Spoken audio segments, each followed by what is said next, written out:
Khilafah, sebuah institusi pemerintahan Islam yang berjalan sejak zaman para sahabat hingga tahun 1924. Ia merupakan sebuah simbol keagungan peradaban Islam selama hampir 1300 tahun.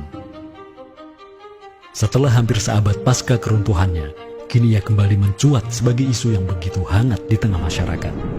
Belahan dunia timur dan barat membicarakannya, tak terkecuali di Indonesia.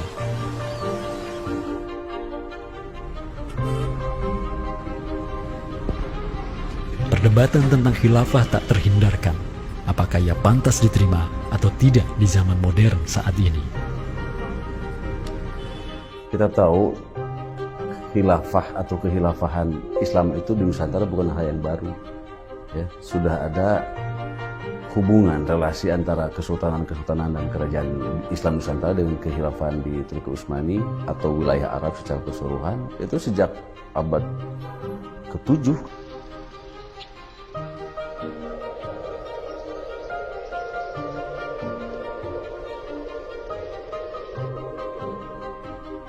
Sejarah khilafah yang panjang di pentas dunia telah memainkan debutnya di Nusantara.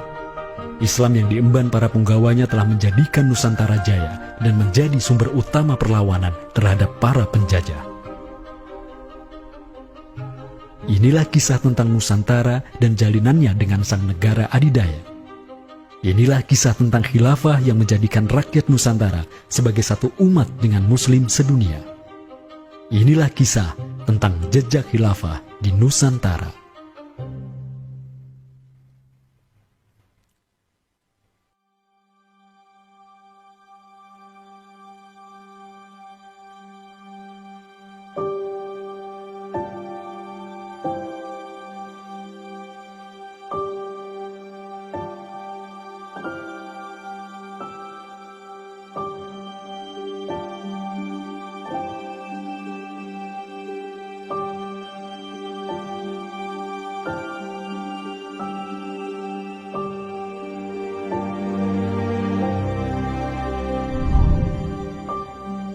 Senin, 12 Rabiul Awal tahun 11 Hijriah, bertepatan dengan tahun 632 Masehi.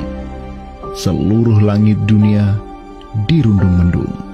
Semua orang di Madinah menundukkan wajahnya, kosong pandangan seraya bercucuran air mata. Di pagi itu, kabar duka menyeruak ke seluruh negeri. Rasulullah Sallallahu Alaihi Wasallam wafat. Pada saat Rasulullah SAW wafat, Abu Bakar itu berkhutbah. Abu Bakar mengatakan begini, Ya ayyuhan nas, inna Muhammadan qad mata. Wala budda lihada dini man yakumu bihi. Kata Abu Bakar begitu. Wahai manusia, sesungguhnya Muhammad sudah wafat. Dan urusan agama ini harus ada yang mengurusnya. Setelah Abu Bakar menyampaikan demikian, para sahabat pun segera bersepakat untuk mencari dan memilih Khalifatul Rasulillah, seorang pengganti Nabi, untuk menjaga agama dan menjalankan urusan dunia. Mereka bahkan lebih menyegerakan urusan ini ketimbang menyegerakan pemakaman jasad Rasulullah SAW yang mulia, menandakan bahwa urusan kepemimpinan untuk kaum muslimin pasca wafatnya Nabi merupakan perkara yang amat mendesak. Karena itu Sayyidina Umar juga mengatakan, La islama illa bil jamaah, wala jama'atan illa bil imarah, wala imaratan illa bit ta'ah. Umar juga memahami sebagaimana yang dipahami oleh Abu Bakar. Islam ini tidak akan kuat kecuali dengan adanya jamaah, dengan adanya persatuan. Dan tidak mungkin umat ini bisa bersatu kecuali dengan adanya imarah, adanya khilafah, adanya kepemimpinan. Dan tidak mungkin adanya imarah kecuali dengan adanya ketaatan. Jadi para sahabat itu paham itu. Kemudian para sahabat itu juga menjalankan apa yang diperintahkan Nabi dalam hadis yang lain. Apa kata Rasulullah? Alaikum bisunnati. Kalian harus pegang teguh sunnahku. Wa sunnatil khulafa'ir rasyidin al-mahdiyyin min ba'di. Dan sunnah para khalifah rasyidin al-mahdiyyin min ba'di, mendapatkan petunjuk setelahku. Kemudian Nabi mengatakan, addu alaiha bin nawajidi. Kalian harus gigit sunnah itu dengan menggunakan gigi geram dan jangan dilepaskan. Sunnah yang ditinggalkan oleh para khulafaur rasyidin itu apa? Pertanyaannya begitu. Jawabannya tidak lain adalah khilafah itu, sistem khilafah itu. Maka di Saqifah Bani Sa'idah bersepakatlah kaum muslimin untuk memilih Abu Bakar sebagai khalifah pertama untuk mengatur negara mereka yang disebut sebagai khilafah Islamiyah. Negara khilafah di bawah kepemimpinan Abu Bakar dan khalifah-khalifah setelahnya, Umar bin Khattab, Utsman bin Affan, dan Ali bin Abi Thalib, cepat sekali berkembang. Mereka memperluas wilayah khilafah hingga mendobrak dua negara adidaya saat itu, Kekaisaran Persia dan Imperium Romawi. Semua aktivitas ekspansi tersebut merupakan realisasi kebijakan politik luar negeri khilafah Islamiyah, dakwah, dan jihad. Sementara di Timur Tengah sedang terjadi revolusi tauhid yang luar biasa dengan munculnya negara adidaya baru yang bernama Khilafah Islamiyah. Jauh di sebelah timur terbentang sehamparan kepulauan yang teramat luas wilayahnya. Masing-masing pulau ini begitu hijau hutannya, mata air mengalir dengan begitu derasnya, disertai kekayaan alam yang melimpah ruah jumlahnya, baik di bawah maupun di atas tanah, baik sebelum maupun selepas pantai. Negeri itu dikenal sebagai Nusantara. Diapit oleh dua benua dan dua samudra, amatlah strategis posisi wilayah Nusantara, menjadikan ia sebagai pelabuhan dagang yang ramai, tempat bertemunya bangsa-bangsa dunia. Kala itu, belumlah penduduk di Nusantara mengenal Islam, sementara kehidupan mereka sedang diselimuti oleh kegelapan. Namun, tatkala Islam sedang membara di Timur Tengah, tentu sampailah pengaruhnya ke Nusantara.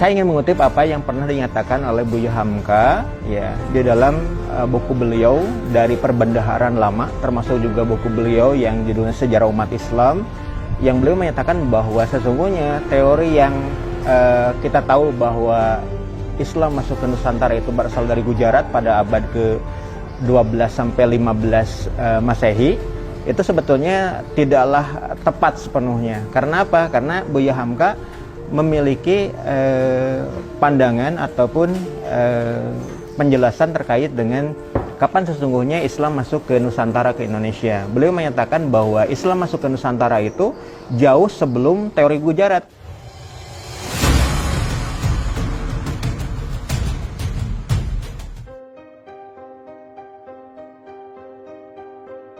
Di bawah pemerintahan Khulafaur Rasyidin yang wilayahnya membentang dari Afrika Utara sampai Persia, perdagangan kaum muslimin berkembang pesat dengan dikuasainya pelabuhan-pelabuhan strategis di Samudra Hindia. Hubungan diplomatik dan komersial pun terjalin dengan sejumlah kerajaan dari India sampai Cina. Sui Tangshu, sebuah kronik kuno dari dinasti Tang di Cina mencatat, telah datang serombongan utusan khilafah ke hadapan penguasa Cina di tahun 651 Masehi, di mana tahun tersebut merupakan masa Khalifah Utsman bin Affan. Hubungan khilafah dengan dunia timur terus berlanjut sampai di mana khilafah beralih ke pemimpinannya di bawah otoritas Bani Umayyah. Apabila hubungan negara khilafah dengan kekaisaran Cina sudah terjalin sejak masa Khulafaur Rasyidin melalui jalur laut, tentulah utusan khilafah akan melalui wilayah Nusantara yang menjadi penghubung antara Timur Tengah dan Asia Timur. Dan di ujung paling barat wilayah Nusantara, terdapat pulau besar yang kala itu dikenal oleh bangsa Arab sebagai Sribuza, pelafalan mereka untuk menyebut kerajaan Sriwijaya. Pelabuhan-pelabuhan di kerajaan Sriwijaya senantiasa menjadi titik transit setiap kapal yang hendak melanjutkan perjalanannya. Tentu, penguasa Sriwijaya akan menyadari keberadaan pelayar-pelayar Muslim yang singgah di wilayah kekuasaannya. Fakta bahwa kerajaan Maharaja Indraparman di Sriwijaya itu ada komunikasi dengan Daulah Umayyah, mengirim surat 2 kali yang isi suratnya itu dari raja dengan 1000 gajah ya dan sebagainya, yang menunjukkan surat menyurat seabad itu yang menunjukkan ada hubungan kekhilafahan dengan Nusantara. Dan secara historis ya sangat logis ketika itu superpower dunia adalah khilafah. Surat yang dikirim oleh Maharaja Sri Indrawarman dari Sriwijaya tersebut dialamatkan ke Damaskus, ibu kota Khilafah Umayyah yang saat itu dipimpin oleh Khalifah Umar bin Abdul Aziz. Dalam surat itu disebutkan, min malikil amlak alladhi huwa ibnu alfi malik walladhi tahtahu bintu alfi malik walladhi fi marudatihi alfu filin walladhi lahu nahrani yumbitani al-auda wal-allawha wal-jawza wal-kafura alladhi yujadu rihuhu ala masirati 12 milan ila malikil arab alladhi la yushriku billahi syai'an. Amma ba'du, fa inni qad ba'athtu ilaika bihadiyatin wa ma hiya bihadiyatin walakinnaha tahiyatun wa ahbabtu an tab'atha ilayya rajulan yu'allimunil islama wa yuwaqqifuni ala hududihi wassalam. Maka di bawah kepemimpinan sang Khalifah Umar bin Abdul Aziz, khilafah menyebarkan rahmatan lil alamin ke segala penjuru dunia, termasuk Nusantara.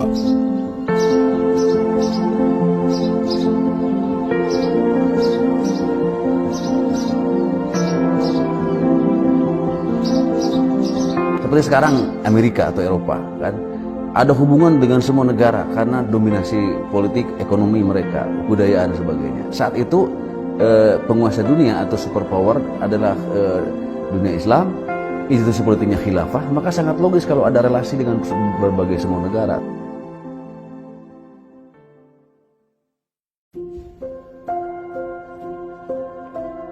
Tahun 1258,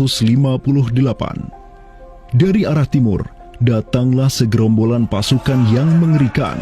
Tubuh mereka besar-besar bak raksasa, berkulit kuning dan begitu mahir berpanah dan mengendarai kuda. Inilah pasukan Mongol yang datang dari utara Cina. Khalifah Al-Musta'sim itu dibunuh oleh Hulagu Khan, ya, pemimpin tentara Mongol. Kemudian pasca penaklukan Baghdad, itu Baghdad menjadi kota kosong, ya. Penduduknya dibantai, khalifah dibunuh, ya. Kotanya dibakar, perpustakaannya dihancurkan, wah pokoknya kacau sekali lah.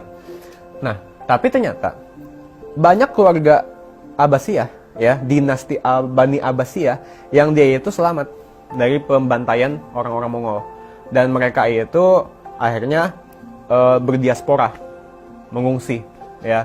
Ada yang berdiaspora, ada yang mengungsi ke Hijaz, ada yang mengungsi ke daerah Najd, ya, ada yang mengungsi ke daerah Mesir. Ada satu keturunan Abbasiyah, Bani Abbasiyah, yang dia itu mengungsi sampai ke Aceh, gitu. Dimana Aceh itu dulu, ya, negara yang berkuasa di sana adalah Samudra Pasai.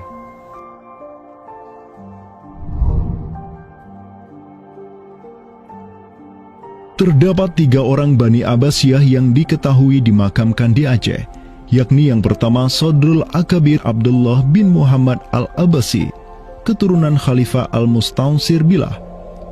Kedua, istrinya Siti Rahiman binti Malikul Mu'azzam, dan ketiga, anaknya Sodrul Akabir Yusuf bin Abdullah Al-Abbasi.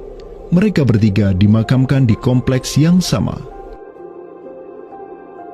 Yang paling monumental, yang paling besar di sini kita lihat adalah seorang tokoh yang memiliki predikat As-Sadr Al-Kabir ataupun pengawal para pembesar yang derajatnya mungkin setingkat dengan Perdana Menteri.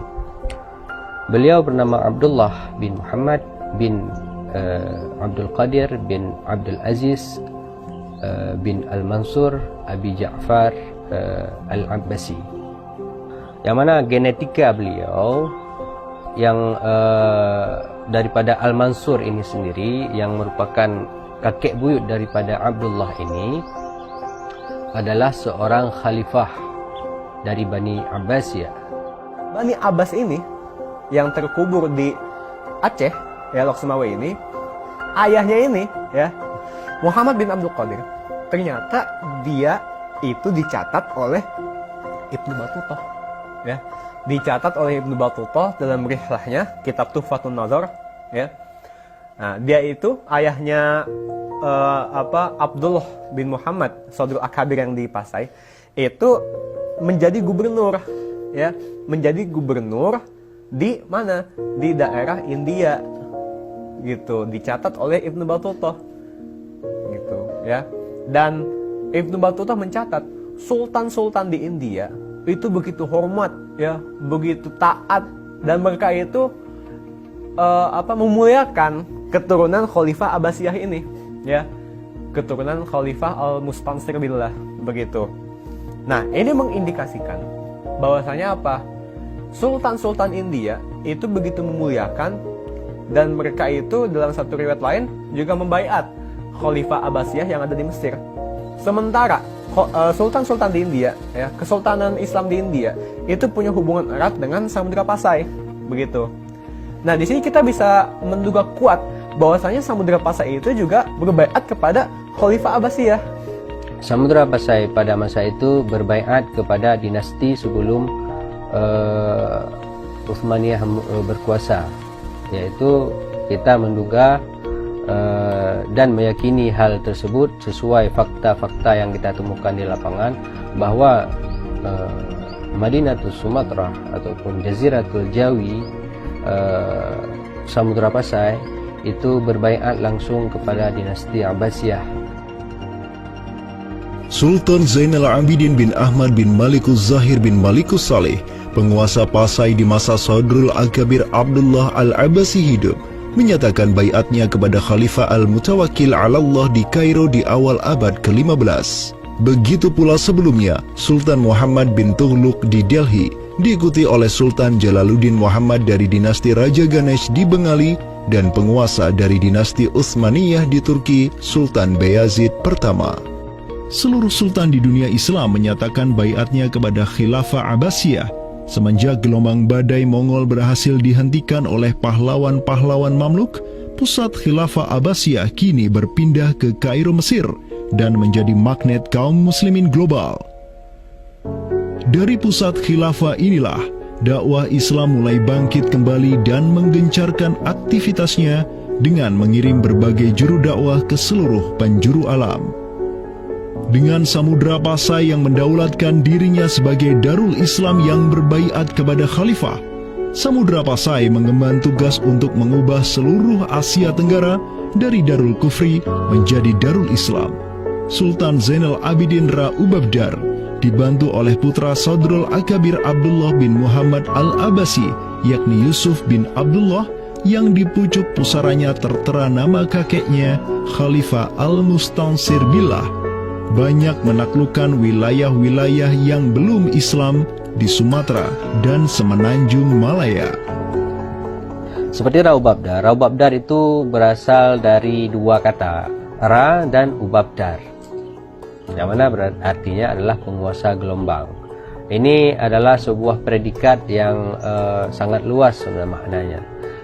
Sesuai dengan masa yang ditorehkan pada waktu tersebut, bahwa Sultan Zainal Abidin Ra Ubabdar bin Ahmad bin Muhammad bin Al-Malik Al-Salih ini adalah salah satu masa kegemilangan Samudra Pasai, yang mana kita ketahui setelah masa tersebut yang memimpin Kesultanan Sumatera adalah anak keturunan daripada beliau ini, yang jumlahnya sampai 11 orang sultan. Bergerak dan terus bergerak itu meluaskan dakwah Islamnya sampai ke pulau-pulau. Itu masa Zainal Abidin Ra Ubabdar, terutama penakluk gelombang yang dijuluki beliau itu melebarkan sayap itu sampai ke seluruh Asia Tenggara. digelarilah Sultan Zainal Abidin Pasai dengan sebutan Ra Ubabdar, bahasa Persia untuk gelar sang penakluk gelombang, karena dengan arungan pasukannya yang luar biasa di atas gelombang laut Nusantara, ia membuka banyak sekali wilayah, seperti Malaka misalnya, di mana di sanalah Sultan Zainal Abidin Ra Ubabdar menempatkan putranya Sultan Mansur sebagai penguasa Darul Islam Malaka. Kesultanan Samudra Pasai banyak pula mengirimkan juru dakwahnya untuk meminta penguasa-penguasa Nusantara lain agar menerima Islam. Salah satu juru dakwah tersebut dikirim ke Jawa Timur, pusat pemerintahan rezim yang mendominasi wilayah Nusantara saat itu, Kerajaan Majapahit.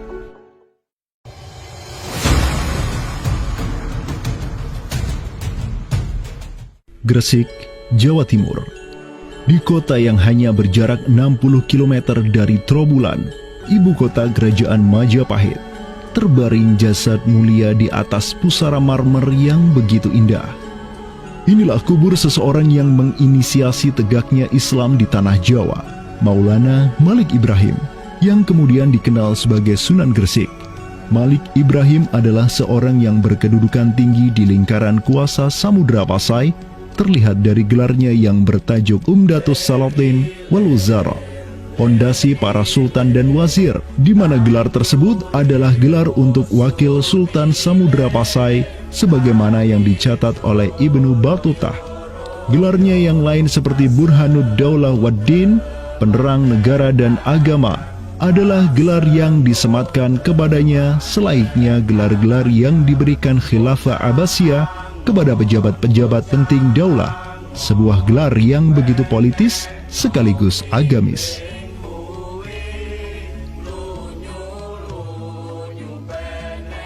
Maulana Malik Ibrahim dikirim oleh Pasai untuk mendakwahkan Islam kepada rakyat dan para penguasa Majapahit.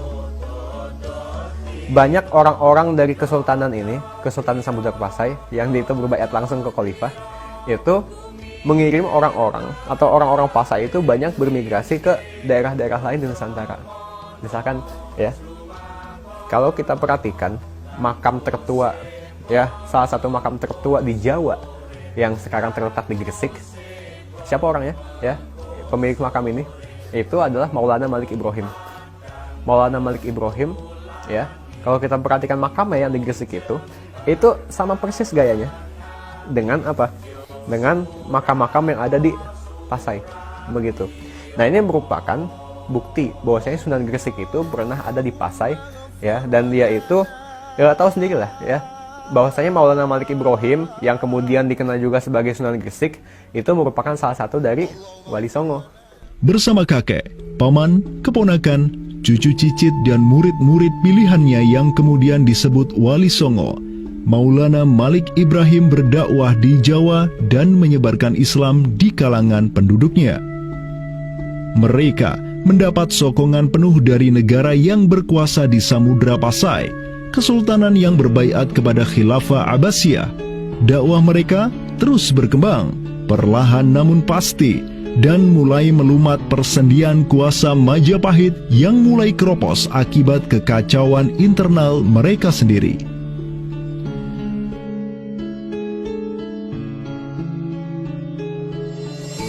Para Wali Songo juga dihormati karena sebagian besar dari mereka menyandang status sebagai keturunan Nabi melalui jalur Husain bin Abi Thalib yang terus turun-temurun kepada Muhammad Sahib Marbal, turun lagi ke Alawi sampai ke Imam Jamaluddin Al-Husaini yang dikenal juga sebagai Syekh Maulana Jumadil Kubra, yang dari dialah para Wali Songo lahir sebagai anak-anaknya.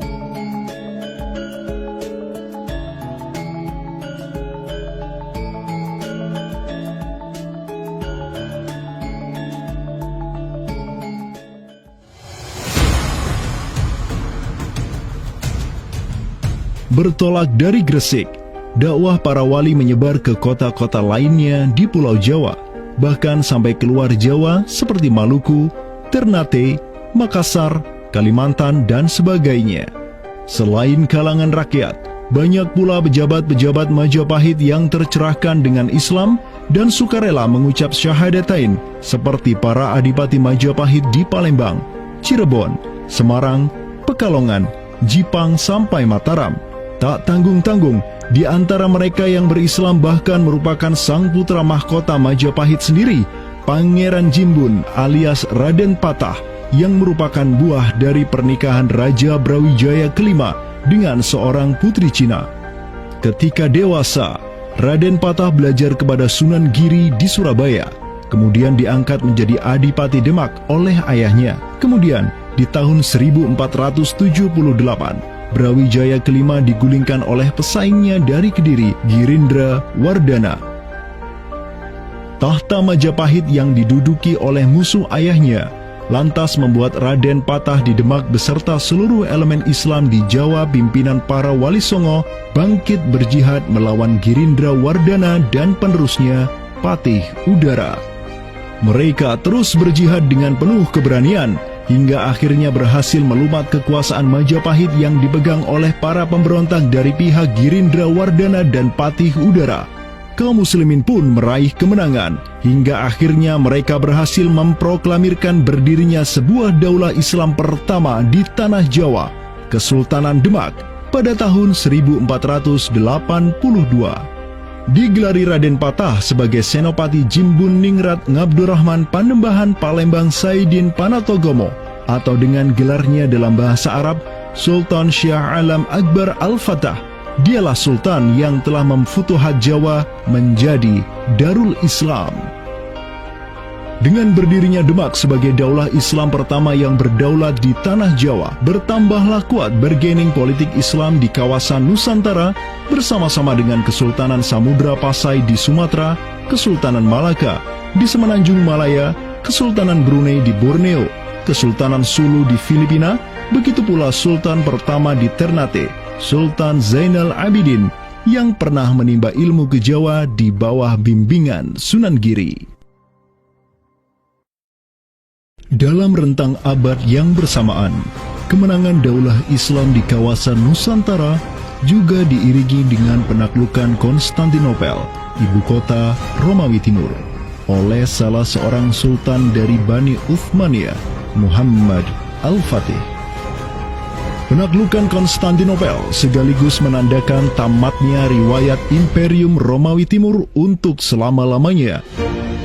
Penaklukan Konstantinopel pada tahun 1453 oleh Muhammad Al-Fatih, sang Sultanur Rum, merupakan realisasi dari janji yang telah terucap ratusan tahun sebelumnya oleh lisan mulia sang Sayyidul Mustafa, Rasulullah Muhammad Sallallahu Alaihi Wasallam.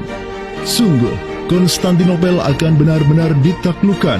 Sebaik-baik pemimpin adalah pemimpin yang berhasil menaklukkan Konstantinopel, dan sebaik-baik pasukan adalah pasukan yang menyertainya. Dengan dikdayanya kuasa Islam di tanah Rum, menjadikan para penguasa Uthmaniyah mempunyai citra istimewa di kalangan rakyat Nusantara.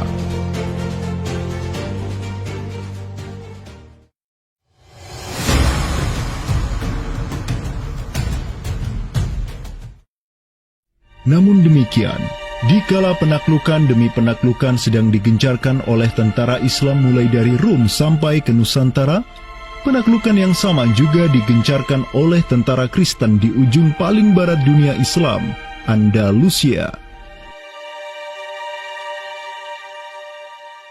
Berbeda dengan penaklukan yang kaum muslimin lakukan, di mana penduduk asli suatu tempat diberi toleransi yang luar biasa atas agama dan properti mereka, tentara Kristen Portugis dan Spanyol menaklukkan wilayah Islam di Andalusia yang saat itu sudah terpecah menjadi Reyes de Taifas atau Mulukhut Tawaif atau kerajaan-kerajaan yang saling tercerai-berai.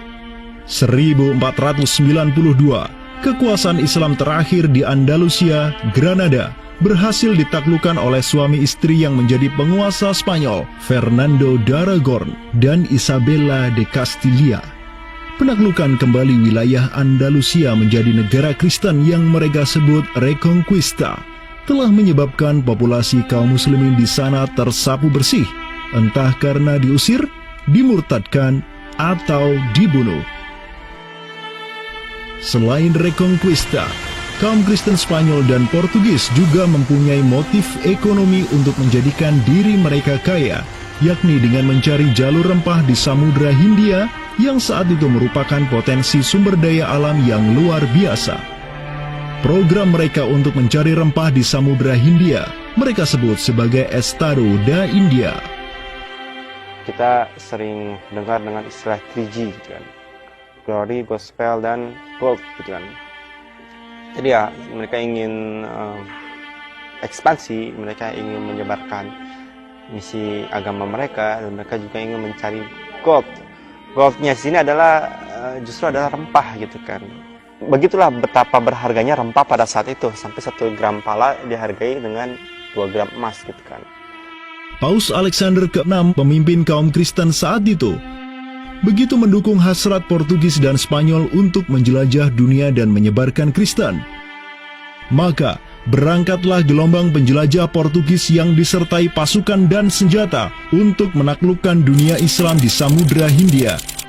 Di bawah pimpinan Alfonso de Albuquerque, armada Portugis berhasil menaklukkan Goa di India pada tahun 1510, dan setahun kemudian berhasil sampai ke Malaka, merebut pelabuhan strategis itu dari Sultan Mahmud Syah yang memerintah tempat tersebut. Dari Aceh ini, di mana surat Aceh ini itu selain memberikan baiat, dia itu juga meminta pertolongan kepada Khalifah Amirul Mukminin sebagai pelindung dunia Islam global agar mengirim sejumlah persenjataan ya, kapal perang, ahli-ahli militer ya, kemana? Ke Aceh untuk menghadapi Portugis yang saat itu sedang menguasai Selat Malaka. Begitu. Nah, akhirnya apa? Bahkan Sultan Selim kedua itu menyebutkan ya, Aceh itu sebagai wilayati Aceh ya. Wilayat itu asal katanya dari bahasa Arab, wilayah. Wilayah itu kalau dalam istilah tata negara Islam ya, merupakan provinsi gitu. Jadi di sini ya, Sultan Selim kedua, Khalifah Utsmani ini menyebut Aceh itu sebagai provinsi, wilayah Aceh. Atau dalam arsip yang lain disebut Wilayatul Hind ya.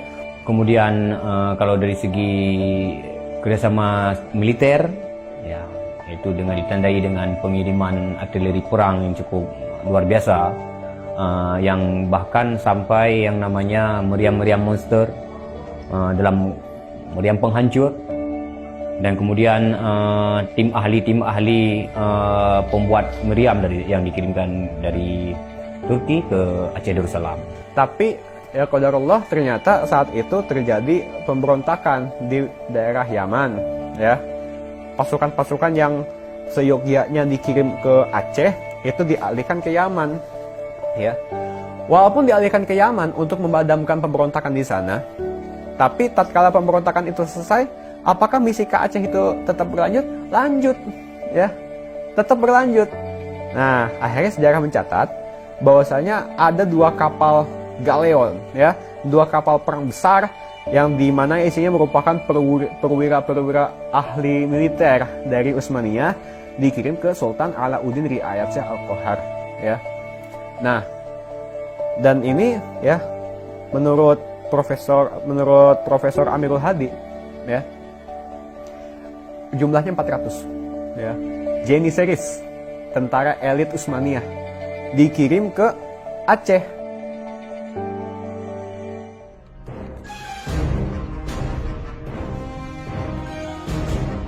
Selama masa Sultan Alauddin Riayat Shah Al-Qahar, Aceh melancarkan serangan besar-besaran ke Malaka demi menghancurkan Portugis. Serangan-serangan itu dilaksanakan pada tahun 1537, 1564, dan 1568. Pada serangan yang ketiga di tahun 1568, armada raksasa berkekuatan 15.000 Ghazi Aceh, 400 Janissaries dari Khilafah Utsmaniyah, dan 200 meriam monster karya para ahli senjata Utsmaniyah berangkat ke Malaka yang dikomando langsung oleh Sultan Alauddin Riayat Shah Al-Qahar. Portugis yang bercokol di Malaka benar-benar kewalahan dan hancur berantakan ketika diserang bertubi-tubi oleh pasukan Aceh.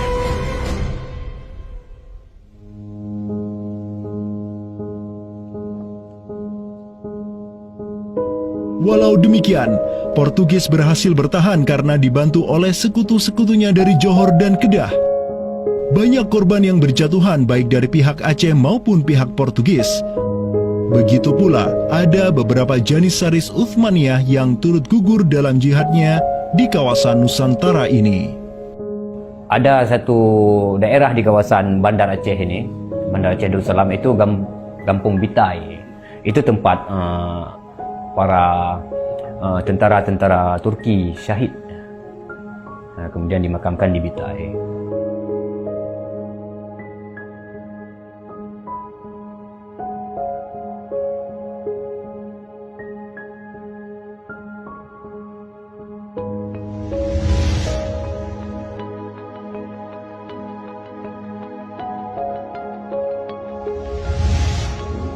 Mungkin kita melihat juga dari segi numismatik atau mata uangnya, banyak sekali dirham-dirham Turki Utsmani kita temukan di sini. Ini adalah Gampung Pande, sebuah rawa kumuh yang terletak di tepi pantai Kutaraja, Banda Aceh. Semenjak tahun 2006, tempat ini sudah dijadikan sebagai tempat pembuangan akhir untuk sampah dan tinja. Kemudian sempat pula ingin dibangun di atasnya instalasi pengolahan air limbah atau IPAL oleh Pemda setempat. Namun siapa sangka, di tempat yang nasibnya begitu menyedihkan hari ini, di tahun 2013 lalu, telah ditemukan tidak kurang dari 6.000 keping dinar dan dirham yang dicetak oleh Khilafah Utsmaniyah dan Kesultanan Aceh. Dari Sultan Sulaiman Al-Kanuni kita temukan di sini. Kemudian Sultan Murad juga kita temukan di sini. Gampung Pande yang merupakan salah satu kawasan Islam tertua di Aceh, di mana di sanalah terdapat ribuan makam tokoh-tokoh penting Islam yang datang dari seluruh penjuru negeri. Dan beginilah nasibnya sekarang, terhinakan oleh orang-orang yang melupakan sejarah besarnya, tak tersentuh oleh peradaban modern yang durhaka kepada sejarah Islamnya. Walau demikian, kenangan tentang mereka takkan pernah hilang dan akan terus teringat oleh anak cucu kita. Mereka akan terus mengingat bahwa orang tua kita dahulu, para penguasa kita yang soleh dulu, pernah menyatakan baiatnya kepada Amirul Mukminin, khalifahnya umat Rasulullah Sallallahu Alaihi Wasallam. Inilah kubur orang yang dirahmati lagi diampuni. Dialah Al-Ghazi, sang petarung di jalan Tuhan semesta alam, penentang kaum kafir dan musyrikin, pecinta kaum fakir dan miskin, Sultan Alauddin Riayat Shah, naungan Allah di muka bumi, putra Sultan Ali Mughayat Shah.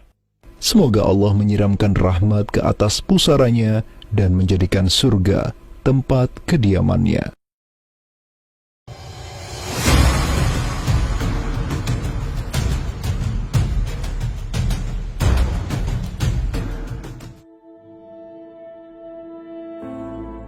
Seiring angin Katulistiwa yang terus merayu, gelora Islam juga terus melaju dari Aceh, Jawa, dan terus menyusur ke arah timur sampai ke Jaziratul Muluk, Kepulauan Raja-Raja.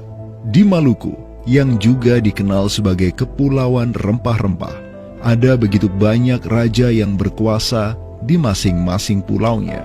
Namun, semenjak Zainal Abidin, penguasa Ternate yang masuk Islam dan belajar kepada Sunan Giri di Jawa, Ternate langsung memproklamirkan dirinya sebagai negara Islam. Langkah politis Sultan Ternate ini pun secara cepat diikuti oleh penguasa-penguasa lain di Maluku, sehingga negeri dengan ratusan pulau ini menjadi sebuah darul Islam. Tatkala Portugis menaklukkan Malaka, sang jenderal Portugis Alfonso de Albuquerque mengirim 3 kapal di bawah pimpinan Francisco de Serrao. Mereka berhasil mencapai Maluku, kemudian berbasis di Pulau Ambon, Banda, dan Seram. Saat itu, para penguasa Islam di Maluku terutama Ternate dan Tidore menyambut baik kedatangan Portugis. Namun seiring waktu berjalan, kemudahan fasilitas yang diberikan para penguasa Maluku membuat kaum Portugis lupa diri. Mereka secara masif memonopoli perdagangan rempah dan memurtadkan kaum muslim. tatkala salah seorang penguasa Ternate Sultan Hairun Jamil mulai menggugat kelakuan lalim Portugis, Sultan Hairun pun dibunuh secara keji oleh gubernur Portugis di Maluku, Diego Lopes de Mesquita, pada Februari 1570. Pasca tragedi tersebut, tahta Kesultanan Ternate dipimpin Sultan Babullah Datuk Syah bin Hairun, seorang sultan yang segera menjadi ancaman mematikan bagi kedudukan Portugis di Maluku. Dengan pasukan laut raksasanya, Sultan Babullah menyerbu setiap benteng Portugis yang ada di Maluku. Segala kapal dan bala bantuan yang hendak dikirim untuk Portugis dari Goa dan Malaka diblokade oleh pasukan Babullah. Persenjataan kaum muslim Maluku pun cukup membuat Portugis gemetaran. Karena selain menggunakan panah, tombak dan pedang, Sultan Babullah juga menggunakan meriam monster hasil buah tangan Janissaries Utsmaniyah. Sultan Babullah itu mempekerjakan sekitar 20 ahli militer dari Khilafah Utsmaniyah. Gitu. Nah, orang-orang Utsmaniyah ini ahli militer dan mereka itu ahli juga persenjataan. Pasukan-pasukan persenjataan itu diproduksi oleh orang-orang Utsmani ini dan mereka itu mengajarkan kepada orang-orang Maluku, pasukan Sultan Babullah, untuk membuat senjata.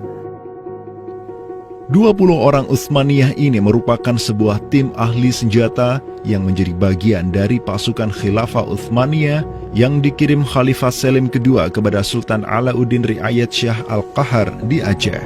Dengan pengalaman yang mereka dapatkan setelah membantu Sultan Aceh berjihad melawan Portugis di Malaka, 20 Janissaries ini melanjutkan perjalanan mereka dari Aceh menuju Ternate. Peperangan dan pengepungan pasukan Babullah untuk menyerang Portugis yang bersembunyi di benteng-benteng mereka terus berjalan selama 5 tahun, dari tahun 1570 sampai tahun 1575. Akibat pengepungan tersebut, kaum Portugis amat menderita dengan kelaparan, sampai-sampai mereka memakan anjing, tikus, sampai cicak demi bertahan hidup. Hingga akhirnya pada 27 Desember 1575, Portugis mengibarkan bendera putih.